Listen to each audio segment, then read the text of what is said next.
So hello guys, welcome back to the channel. In this video, we'll cover this amazing lab. So simply click on start lab, and if you're new to this channel, do like the video and subscribe the channel guys. Now right click over here and open the link incognito window. Now from here, just click on I understand. Now from here, you can see API and services. Just click on library, right click and open on a new tab. And from here, just click on I am. Okay. Now here in the API and services, come to the lab instruction, scroll down a bit, and from here, we have to just copy this and view whether this API is enabled or not. So just paste it, hit enter. Okay, so this one is okay. So it is enabled, so we don't have to do anything. Come back over here in the IM section, and from here you can see compute developer. This one, okay. Just click on the pencil icon next to it and just click on add another role. And the role we have to add is storage admin. So just copy the name and just add it. Just add it and just save it over here. It will take few minutes to update the policy. Okay. Now from here, just type Dataproc. You can see Dataproc cluster is there. You can click on it. Now from here, just click on create cluster. Now for the name, let's see. This is the name we have to copy. Okay, so update the name over here. Region, you have to select as per the lab instruction. It might be different for you. So here we have to just come this region and zone. Once you have done all things, see, now come over here, come to configure nodes, and from here we have to just select E2. If it is not visible, what you can do, come down over here. Okay, and we have to just select standard. I will select it, just click on it and just select standard persistent disk. Now from here you'll see E2 is there. Okay, so in the E2 machine type is E2 standard 2. So we have to select that only. And the primary size of the disk is 30 GB. So it's 30 GB and number of worker nodes is 2. Here also we have to update to E2. Okay, so just change it.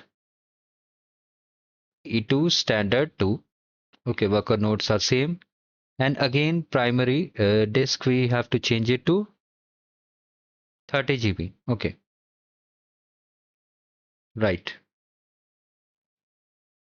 30 GB we have done. Now we have to just come down over here, click on customize, manage. All things are done. We have to just deselect this one. Okay. So in customize only, just reselect it. And after that, we have to mostly click on create cluster. So now the cluster will be created. I hope you are able to understand what I have done. First of all, we have created the cluster and we have to just change it to standard persistent disk so that you are able to modify the machine type. Otherwise, you won't be able to find the E2 machine type. Now here it's taking time, so wait for it. It will take around 5 to 10 minutes, so wait for it. So finally, after waiting for 5 to 6 minutes, it's showing running as status. If it is not showing, simply refresh it. Okay. And while creating the cluster, you have to click on create. Do not click on this drop down, right? So now we have to do the second step. First of all, check the score for task number 1. And the task number 2, we have to submit the job. So just click on this job option. Click on submit job. And job ID is default. You have to select the cluster. So if it is not showing, just refresh it.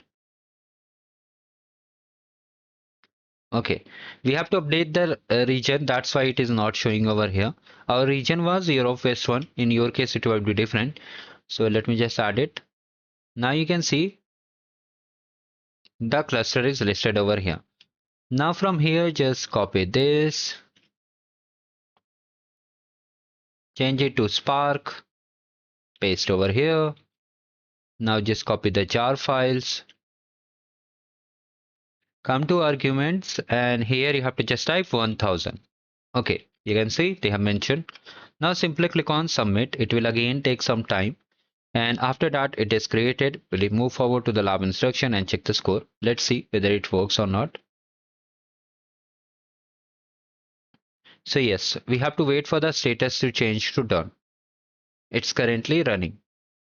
So finally here you can see the status is showing succeeded. Now you have to come to the lab instruction and check the score. And this is the way we have to complete this lab without any issue. I hope you are also able to complete the lab. Now here we have to do one more step. Sorry, we have to do one more step. That is we have to edit the cluster. So for that, come to the cluster over here. Just open it and just we have to edit it. So click on the configuration, click on edit. Now here what we have to add to worker nodes to 4. So just update it, just save it, and it is updating. Now wait for it to get completed.